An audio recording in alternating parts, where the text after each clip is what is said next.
Hi, and welcome to Female Entrepreneurs Magazine, your go to platform for ambitious women who are ready to take the business world by storm.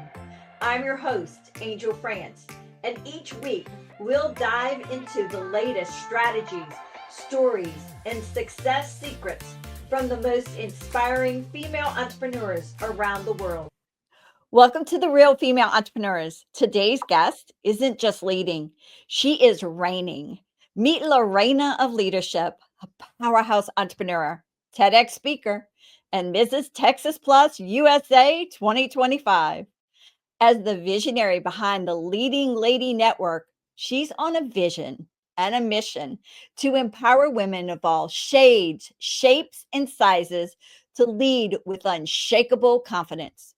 From her Crown Society membership to the Leading Lady Leadership Conference, she's building a movement where every woman steps into her power, wears that crown, and shines. Let's give a royal welcome to the unstoppable Krizel Rodriguez. Hey, Krizel. So Hello, excited. thank you. Thank you so much. I'm so excited to be here. I'm excited to have you here. So, something crazy had to happen in your life to actually get you to become the entrepreneur you are today. And oh my word, I want to hear how you became Mrs. Texas Plus USA. Well, let's start with first how I became an entrepreneur because there's really no entrepreneurs in my family, and it was just something that I felt well, my mom tells me I'm not very good at being told what to do. And so I think they always knew that I was going to be an entrepreneur so that I could do my own thing and work my own hours and do that stuff, right? So I was never liking to be told what to do. But then when I started the Leading Lady Network, it was because of a statistic that I read. And it was when I had my daughter, I was pregnant with my daughter, and the statistic was that only 5% of women of color ever see a C-suite level position. And that just blew my mind. And thinking about bringing a bicultural baby into the world, a female bicultural baby into the world, I knew that that didn't sit well with me. And so that is how the Leading Lady Network happened. I had been an entrepreneur on and off for several years, but when I read that statistic, that's when I knew that I had to use my gifts and passion to help women like my daughter become better leaders in the world. And so that is the crazy story as far as entrepreneurship. Now, how I got into pageantry, um, honestly, last year was my first year in the pageant world. I honestly had never even finished the whole pageant watching it prior to going into the pageant world, but I turned 40 and it was something that I always wanted to do. And I had never owned a beautiful evening gown. I didn't even have a wedding dress. And so I decided that it was a good opportunity to gift myself this opportunity. And then I fell in love with it. And it has transitioned not only the way that I work in my business, but the women that I help as well. It's completely grown into something that I was not expecting. And so I use my platform, I use my business to help as many women as possible become better leaders for themselves, their communities, their careers. And it's been such a blessing. And I'm so honored to be able to do it. And they go hand in hand. They do. And that's the best part is that it goes hand in hand. I've been able to meet some incredible people throughout this journey. And so I really thought it was going to be a one and done type thing where I was just going to do the pageant and let it be. But I fell in love with it. And so now it's something that I plan to continue to do. And it's also transitioned the way that I do my business. And um, so, yeah, I'm very, again, grateful that I get to do this. And I really truly believe any organization we belong to helps us build our business. Absolutely. And I am very lucky to not only just be involved with the pageantry, but I get involved with other businesses and organizations as well. I work closely with one called ASE, the Hispanic Alliance for Career Enhancement. And that was my focus this last year, where I got to do leadership development for a group called the Mujeres de ASE, and it's the women of ASE and women from all over the nation, really all over the world, who come in to develop their leadership skills. And so I got to lead a cohort, and it was absolutely amazing. I had done it before, but it was a little bit different this time in that I got to really get to know these women and just see the incredible moves that they were making throughout this program. So again, it's been a blessing in having my business be able to do that, my platform, and just working all together to meet this mission, this goal of helping women of all shapes, shades, and sizes become better leaders. And all right, so you have lots of irons in the fire. We have the pageantry, you have organizations you support, you have your business, but you also have a family. I How do. do you balance all of that? Well, I will be the first to tell you that prior to having my daughter, I was not the best in organization, and I was a big procrastinator. But she came into my life, and if you look at my life, I was able to accomplish a lot of things. But the things that are in my intro, my bio that you just read, most of that was accomplished when she came. And she has completely transformed the way that I work because I want to be with her as much as possible. So I prioritize what I need to get done, schedule things so that I am able to spend as much time with my daughter and with my family. But she's also very involved in all of this. Just recently, last night, when I was working, she came in and recorded part of my podcast with me. She comes in, she's part of the pageant. And so she's very much involved in the pageant, in my business. And that's exactly why I am doing it this way, because I want her to see that it's possible. I want her to see that you can have all of these things, the career, education, the business, and family, and still be successful in all of it. So I bring her into as much as possible. And you also told me about your family dynamics. Do Yes. you mind sharing a little bit about that? And Sure. So, as I mentioned, my daughter is bicultural. My husband is from India, and I am Hispanic. And so we are meeting in the middle to raise this daughter who is bicultural. And we really are. We're teaching her both sides of our culture because it's really important to us. So, she's learning Spanish, she's learning Gujarati, she's learning about the dances on both sides, the food, and she's just it's been an interesting dynamic, even more so now because our my brother-in-law just moved into the States from India, and his family's adjusting here. So we have a household full of people right now, and it's been wonderful. It's been a great thing, because not only do I have the extra help with Ruel, but also she's getting to meet her family, who she's only ever met previously through the virtual world and now in person. And so she's getting to know her family, learning even more about her culture, listening more to a language. Even I am picking up on more of the language as well, just because I'm surrounded by it. And so it's been such a cool adjustment. But even so, I'm using the skills that I teach women in my business with my family here, that they're adjusting, the leadership skills that they're going to need here as well. And so it's just been amazing, the support that I have from them and from my parents also, coming in, because they come in often. It's been such a really, I don't think I would be able to do what I do without them. And so I'm always very grateful to my family. yeah, you said your parents were a big support Big and your support, the husband. biggest supporters. Yeah. Any crazy thing that I come up with, mom and dad are right behind me, whether it's a pageant at 40 years old. My parents were the first ones to be there. As a matter of fact, um, pageantry is expensive. And so we did a lot of fundraisers and sponsorships. And my parents were actually the ones that led that. They built this amazing cooler. I'm not a Dallas Cowboys fan, but in Texas, there's a lot of Dallas Cowboys fans. And so they custom made this cooler for me so that I could raffle off. And I mean, they're the first ones always. They were at my TEDx to come in and watch Ruel so that I could do my TEDx speech.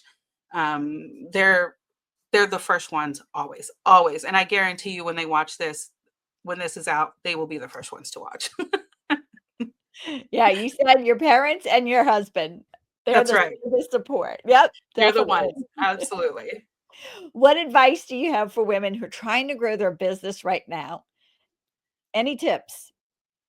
I have several, but I think the most important one that I wish that someone had told me is it doesn't have to be perfect. Go Mm, for it, no matter what. I recently read something that has completely changed my perspective because I was one of those that everything had to be a certain way. I had to look a certain way before I could do something. I had to have all the things lined up before I took a step forward. And the truth is, I wish someone would have said, just take the step. Doesn't matter what's happening in the background. Doesn't matter if your mascara doesn't look right. Just keep moving forward. I read something that changed my perspective in that you only need 51%. If you believe in yourself a little bit more than what you don't believe in yourself, that's all you need. So believe in yourself even 51% more than what you don't believe. And that will give you the momentum. And once you start doing it, that builds up the motivation. So just do it. Just whatever it is, it doesn't have to be perfect. You will figure it out as you go. And that's honestly how you learn. It's the yeah. best way to learn is what works, what doesn't, is just to jump in and try. So for anyone who's looking to get into entrepreneurship, by all means, just go ahead and try. So, I love the fact that you said mascara. The mascara doesn't have to be perfect. I'm gonna tell everybody here why, and it just proves the fact that it doesn't have to be 100% perfect. So, I did a promo video with guys videotaping me and everybody. I mean, it was a wild ride. And so my mascara, you can see it. It's like right here. It fell down some kind of way. I must have been tearing or something or allergic to something. So it's like right here. So they're like, "Oh my God." I'm like, it looks like a mole. It's good." I mean, we just put so much pressure on ourselves. I especially believe this about women, and that we put so much pressure on ourselves and how we look and how we're supposed to present ourselves. And I mean, that's really the whole reason why my mission says all shapes, shades, and sizes.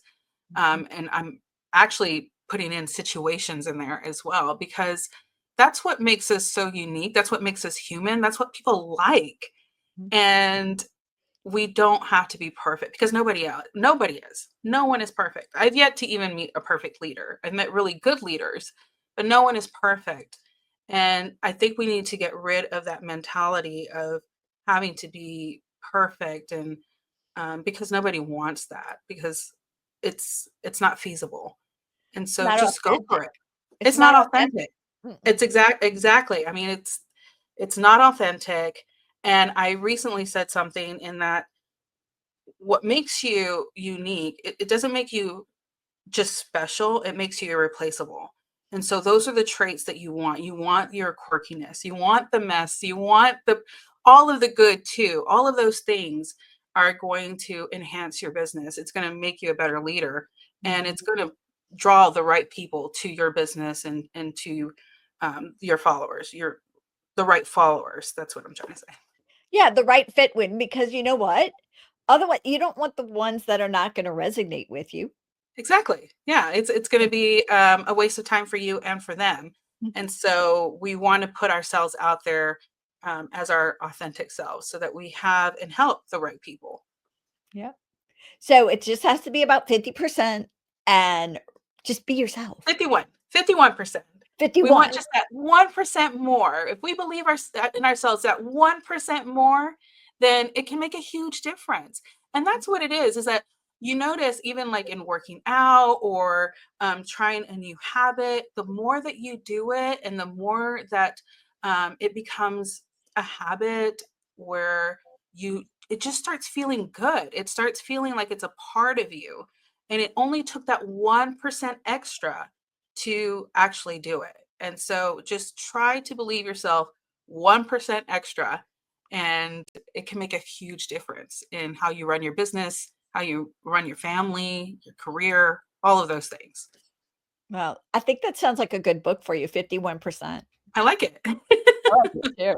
We'll have to All have right. to the co-author. Ooh, okay, we could do that. Okay. Knowing what you've learned in your years in business, can you give me a tip or advice that you personally would go back and tell your 18-year-old self? Sure. So I am making a joke right now because I have been in learning development training for 21 years. And so now my experience is old enough to drink.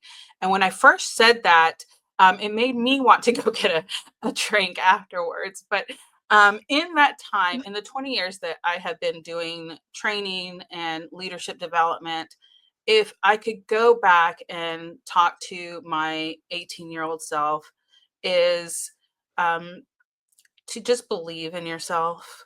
Mhm. Um, I I and I talk about this a lot in my business, in that I have had so many tragic things happen, in that I got sick, I went through a really bad divorce, and it was all because if I look back at everything that happened to me where I had to become really resilient, if I could go back and point out what happened, it was because I felt very low. I didn't have a lot of confidence. There was someone else telling me what I should have done or what I should do, look like. And I listened to it and I believed it about myself. And so it sent me into areas that I could have prevented. And so Mhm. if I could go back and tell my 18-year-old self, is just to believe in who you are and not let anyone tell you anything different. I think it could have not only saved me from a lot of heartache, but could have given me a different result. Not to say that I regret anything, because it's those things, those experiences, those hardships, those times that you have to be resilient, that have made me into who I am today, where I am able to speak about it. But I think having had that advice back then would have helped a lot, in that you just need to believe in who you are, um, and go out and be confident. Yeah, believing in who you are because those naysayers come after you, and Yeah, unfortunately, sometimes we believe them over us, even though exactly. we know what to do. Mhm. Exactly. And it led to making decisions that weren't right for myself. They weren't right. And I ended up having to suffer quite a bit. So, an example, and that I let everyone know, and that I ended up getting a weight loss surgery that gave me a very rare, one in several million people get it, infection that I had to fight for 3 years. And when you are at that state in your life where you don't know if you're going to be alive the next day, it changes perspective. Mhm. And all of those things that I did before, about worrying about my mascara, about worrying about how I said something, it completely changed. And so which is why I went after the TEDx. This is why I went after the pageantry, because I lived in that other side where I let myself tell tell myself that, no, I'm not going to go to this party because I feel uncomfortable. I don't have anything to wear, or I'm not going to speak to this person because I don't want to bug them. Or, those things that you tell yourself, and so you miss out on opportunities. And so now, having been able to get healthy, overcome the illness, and let go of all of the bad marriage, and relive this life, um, I'm no longer doing that. I speak what I want to speak. I work with the people that I want to work with. And it's when that happened, more opportunities came to me. And so that's why I tell ladies, be your authentic self. If you want to do something, go and do it. because that's what's going to open up the doors of opportunity for you. Oh my God. You just spoke to 99% of all women. I feel you. I know. And that's the thing, and why this mission and my work is so important to me, because I know what it feels like. I know what it feels like to have something in you, a talent. And I knew that. I knew that growing up. I've talked about my family. My family's been very supportive. They've always told me the talents that I have, but it took something that a boyfriend or a friend who tells you something different, right? And that's the person that you believed. And that's what happened to me. I believed someone telling me that I wasn't good enough, or that I didn't have a talent or something that people wanted to listen to. And so I hid. I hid behind this surgery. I hid behind closed doors where I didn't put myself out there. And I was unhappy. I wasn't living my authentic life. I wasn't being myself. And it wasn't until I got better and I realized that it doesn't matter. It doesn't matter. Um, it's what matters is my happiness, and if my family is safe, and that's what I wanted to concentrate on. And so you'll hear me in my podcast, you'll hear me in my business and my trainings, that everything that I do is to ensure that my daughter is happy, that she lives a life that where she doesn't have to go through that, where she doesn't have to feel that way. And it's working, because just the other day she was doing her makeup with me. She's 4, but she likes to sit down and play with makeup. And when she did her makeup, she's done and she looks and she's like, "Mom, I'm ready for my TEDx now." And I'm like, "Yes, you are." So it's important, and this is why I say it's not to just say, hey, go out and live your authentic life and be yourself. It's because when you do that, you inspire others. You inspire others that may not have had that opportunity, and because you are doing it, they now feel like they can as well. It's important not only for our young women, but for even the people that we work close with, our family members. You never know whose life you're going to touch, but what's important is that you do it. You go out and be yourself, be who you are, and you never know what life that you can touch or change because of it. Yeah. So, oh my God, again, you just talked to 99% of the women. So let's answer this next one. What is one key strategy that has helped you advance your career that maybe, and like you just said, other people said, no, don't do it. It's not going to work, but you did it anyway and it helped. I think I'm going to go back to that, in that it's just the belief in myself. And you're going to have naysayers. You're going to have people who say, no, that's not a good idea. And maybe it's not. Maybe it turns out and you're like, okay. But even then, there's a lesson learned, right? So Mhm. if there's something that you really want to do, just go and do it and try it out and see what happens. It may bring out something fantastic. It may not. The pageant is such a huge example for me, in that I had someone tell me not to do it. I wanted to do it 20 years ago, and I had someone tell me not to do it. I believed it and I didn't do it until I finally said, you know what? I'm 40. So what? I'm going to just do it and try it out and see what happens. And it has completely transformed the way that I work. Even though I had Leading Lady Network before the pageant, I mean, it has transformed my business. And so if I had listened to that, if I had said, you know what, it is silly to go and try to do a pageant at 40 years old, what am I doing? It wouldn't have brought the results that I have today, and even the women that I now get to work with today. And so honestly, just listen to yourself. I think that's one of the best advices that I can give is, if you have it in your mind, you have it in your heart, and you may have some naysayers, go out and try it anyways and see what happens. It can either be something that you grow from and transform and it become better, or you can learn from it and make it better next time. Okay, so this comes up a lot in when I talk to you guys. So that 20-year dream and it not happening or coming to pass until 20 years later. So the magazine that you see today, I wanted to do 20 years ago, over 20 years ago. And I was told, oh no, that's not good. You don't want that. Da, da, da, da, da, da, on and on. You can just continue hear what they said. Okay. Mhm. I'm crazy. 10 years after that, so 10 years ago, I got the name Female Entrepreneurs Magazine. I just bought it, let it sit there. You know, we're a little crazy when it comes to domain names. We buy a lot of them. Uh-huh.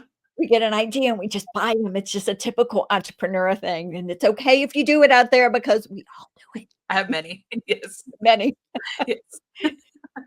So, so again, take a deep breath because maybe you wanted to do something and it just wasn't the right time. You have two people here that it took 20 years for a dream they wanted to happen to come to reality. Yes. Don't Yes. wait like we did. Don't wait, go for it. But also it's never too late. That's the other message. It's never too late. Like if I had waited 10 years from now, and wanted to do it, it's still the perfect time. So don't ever think that, well, now my time has passed, Your right? time hasn't passed. So Your I time has told not her passed, earlier, I'm old enough to be her mom. So we're just which going to I be don't out believe. there in truth. I am 61, just turned it a few weeks ago. So, yes. Uh, So, no, that guys, it's not too late. I don't no, care if you're 80 and you want to do something. I don't care if you're 90 and want to do something. Do it. It's on your heart. It was given to you for a that's purpose. right. That is right. Yes, it's never too late. And that is the great thing. Why I love like the magazine, why I love podcasts, why I love these organizations and my business included, in that um, we get to be connected and see more of the opportunities that are out there, right? So we do get to see people who are living their dream in their 60s, in their 70s, even young people who are starting out very young. And so that's what I love about technology and Mhm. being connected, in that we get to see all of that. And I don't want people to use it as a way of comparison. I want people to use it as a way of inspiration. And that's where it's another thing that I tell the women who follow me, is that don't compare yourself to everyone on the internet. Um, Please make sure, don't. please Please don't don't. use their stories to inspire you. And that's what we want. Yeah, because they don't sometimes tell you the struggle. Right. They don't tell you the struggle. And I can tell you now, they've all struggled in some fashion or form. You know, Exactly. I had burlesque on last night. My husband put it on because he knows I love musicals. So we had burlesque on. And I love when Cher says, one of the girls griping about her singing. They don't come to watch us sing.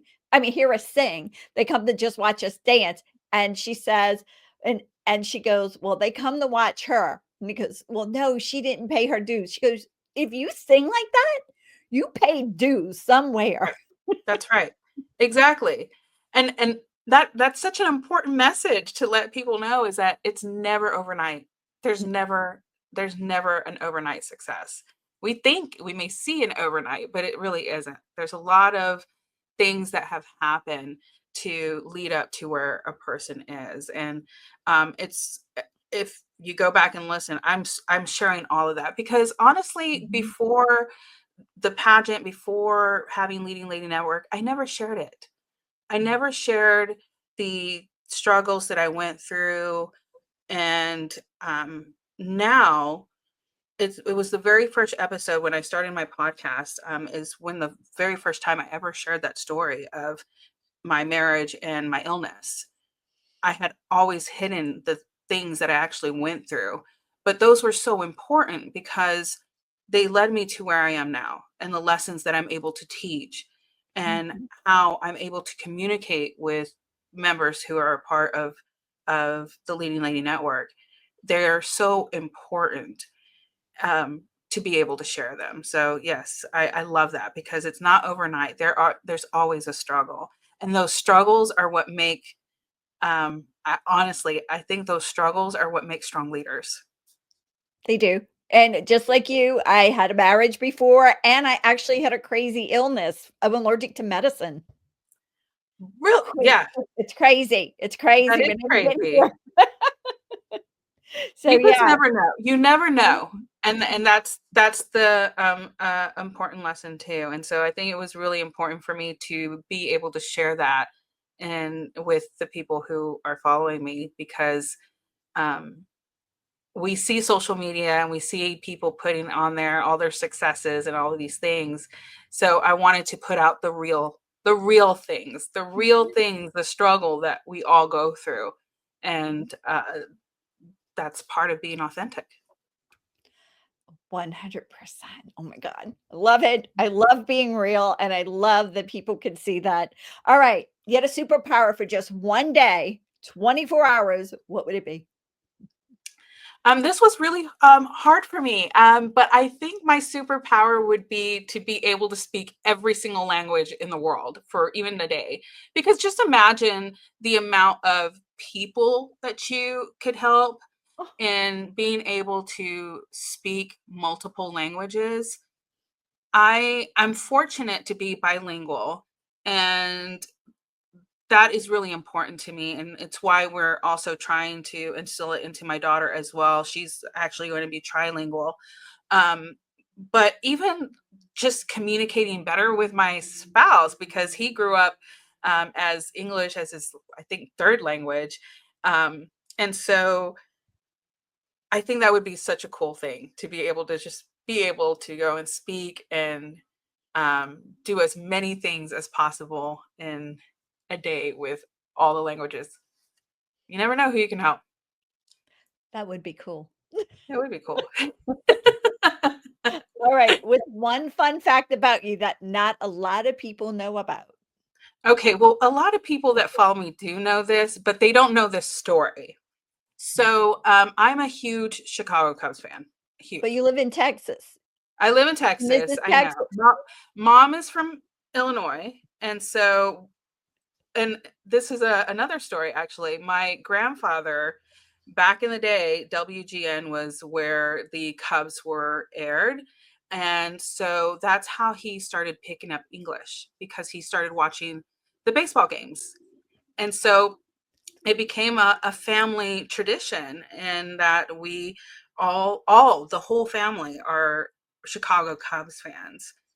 And a fun fact is that when the Cubs went to the World Series back in 2016, why my sister decided to get married on the same week that the Cubs were playing in the World Series, but she did. She decided to get married probably because they hadn't won previously to that over 100 years that they had won. So it was my brother and I went to my sister's wedding, and they ended up winning. We thought they were behind. They ended up winning.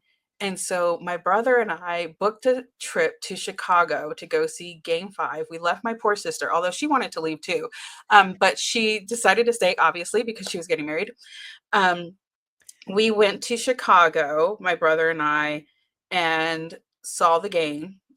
And what was really cool is that my dad's from Minnesota, and so the Vikings were playing, and so we got to see the Vikings play the Bears as well.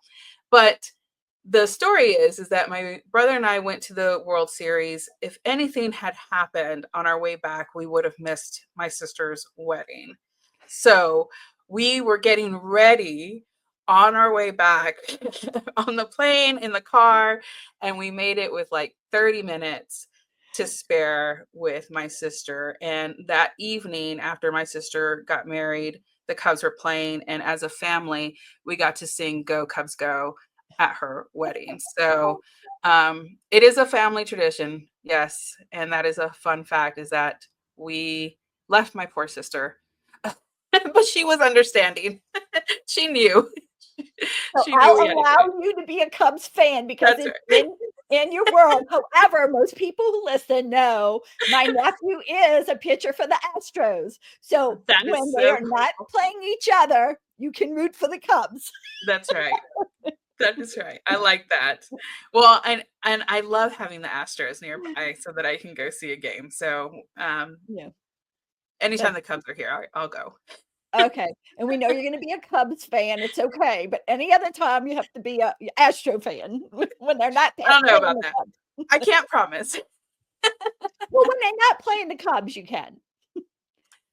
I Unless can't it's promise. gonna make a difference, unless it's gonna make a difference in the outcome of the Got it. Cubs. Okay. Got it. Got it. It's all good. I love that. That is too cute. Okay. Favorite book?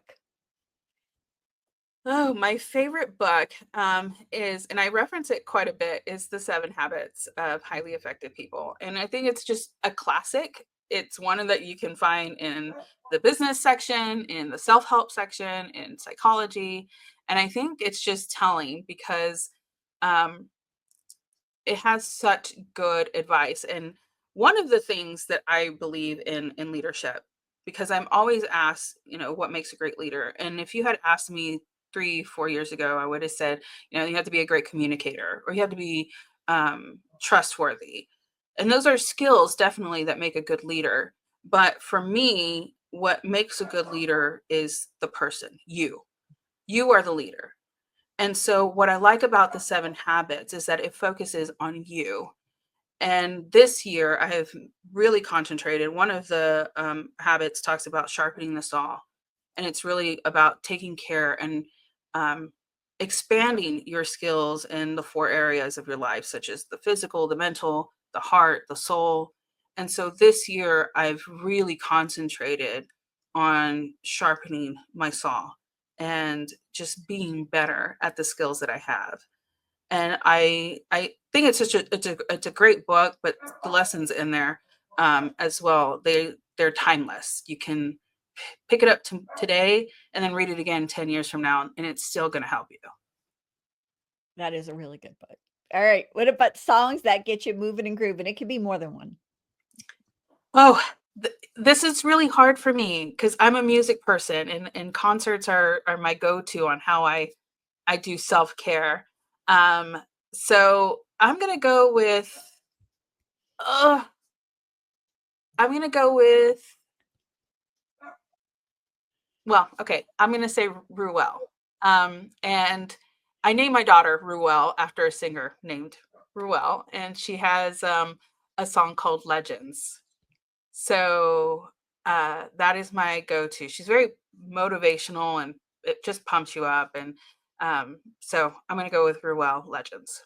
I can't wait to go listen to it because Go listen. Her voice is beautiful. I Voice is beautiful. always come across it's so funny. I come across 1 to 2 songs every magazine that is new to me, and I mean, I'm a dancer and I love music. So I'm like, okay. So I'm like trying to figure out like different songs, and I just fall in love with 1 or 2 that you guys say, and I'm like, "Oh, that is amazing." Yes, go check her out. You probably heard her and don't even know that you um have. So Mhm. she does a lot of movie stuff, but she's wonderful. And like I said, I mean, I named my daughter Ruel. Beautiful name, by the way. Thank you. All right, what about a favorite quote? So another fun fact about me is that I like comics and anything comic book movies and all of that. And so one of my favorite quotes was from a Batman movie, Batman Begins, and it's the quote where he says, "Why do we fall?" And the response is, "Why do we fall?" And it's so that we can learn to pick ourselves up. And I think that's so important. I mean, it's what we've been talking about this whole podcast, in that it's the things that we go through that help us to either be bitter or better, and we use those situations hopefully to be better and learn from it. Yeah, So I had a business song that actually said, "Pick yourself up and dust yourself off." yes, exactly. And so sometimes we have to fall in order to learn how to pick ourselves up.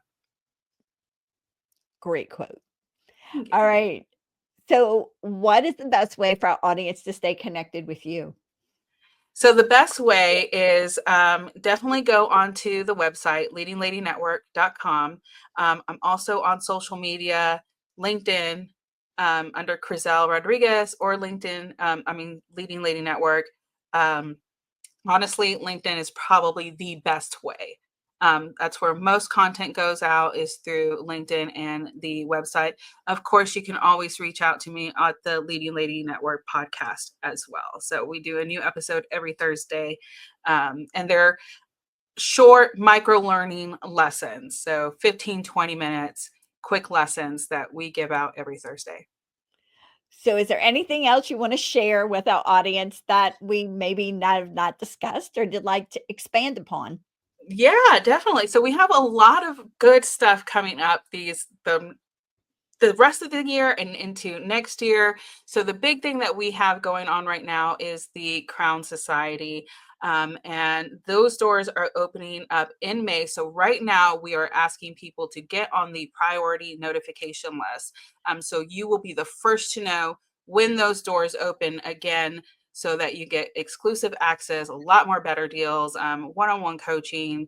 And what the Crown Society is not only just a membership, but this is going to be a club community where women can come together and not only learn the leadership skills, but also be given opportunity to use those skills. So we have our leadership conference next year as well, here in Austin.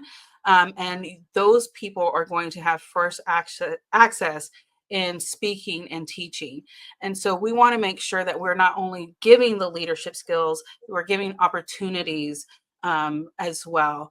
We are in the belief here at Leading Lady Network, in the belief that the best way for women to become better leaders is to be able to give them opportunities.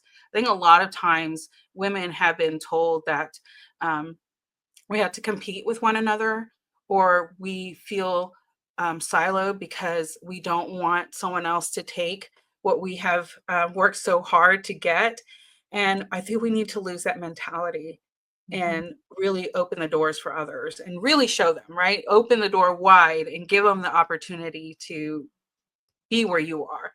So that's exactly what we're doing here, is that not only are we giving you the skills, but giving you the opportunity to use those skills so that you can be better leaders.